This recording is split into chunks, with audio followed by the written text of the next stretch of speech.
Welcome to the Gospel Addict podcast. I'm Bryan. And I'm Jim Reski. We're gospel addicts because we believe the gospel of Jesus isn't just good news, it's the best news ever.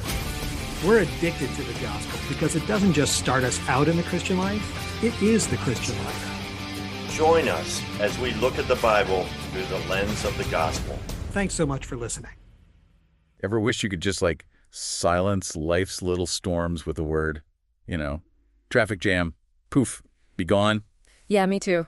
That's why we're diving into Mark 4:43-5:41 today, the whole Jesus calming the storm thing. We want to get at what kind of power this was, and we're going deep on a sermon based on it. It's dense, but good stuff, I promise. What struck me is how the sermon just dives right in. It doesn't shy away from the miracle part, but it really stresses this happened for real. And the way the story is told backs that up. Okay, so break that down for us. Easy to dismiss stuff like this as just like legends, right? So what makes this different? Back then, legends were big on the exaggeration, but the everyday details, they glossed over those. This story, details galore. Give us an example. Okay, so the sermon points out how Jesus switches boats without even stepping on shore. And the way it just casually mentions other boats being there, but never mentions them again. It's those little, almost throwaway details that scream, hey, somebody actually saw this. It's like telling me you saw Bigfoot versus you describing how weird the woods smelled that day. One's a story, the other, you were there. Exactly. And that matters for us, right? If you're going to trust Jesus in your own life storms, gotta know this wasn't made up. Had to have really gone down. The sermon mentions that, this average smart New Yorker being skeptical about the Gospels. Couldn't this have been written centuries later and changed to fit, That's a common thought, but it falls apart fast. The Gospels were actually written way closer to the events than people realize. Too close to be myths. They've got first-hand account written all over them, and that changes everything. So we're talking real history, right? Real people in real danger.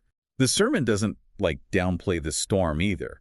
The Sea of Galilee, that geography is practically made for these sudden crazy storms, right? Well, yeah, and the sermon paints this picture, right? You're out on the water, everything's fine, and then bam, wall of wind, rain hits you out of nowhere.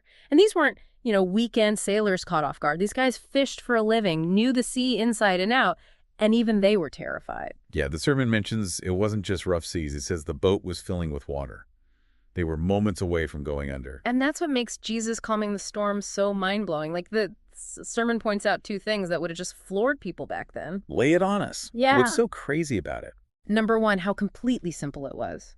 There's no magic words, no rituals, no big song and dance begging the heavens to chill out. Just quiet, be still. 2 words. Done. And instant serenity. Even more. The Greek word they use here for calm, it's mega calm, Not just the sea settled down, but went totally weirdly still. Imagine after that chaos, just dead silence. Must have been eerie. It's wild. The sermon talks about how back then pretty much everyone agreed only a god could control the sea. Poseidon, right?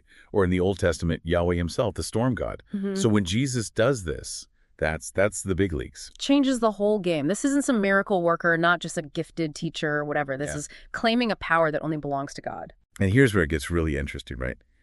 The disciples, they're freaking out, which you'd think relief, right? Mm-hmm. But they're more scared after the miracle than before. Yeah, almost funny if it wasn't so. Well, but the sermon points out, this is insightful, their fear, it came from assuming Jesus just didn't care if they drowned.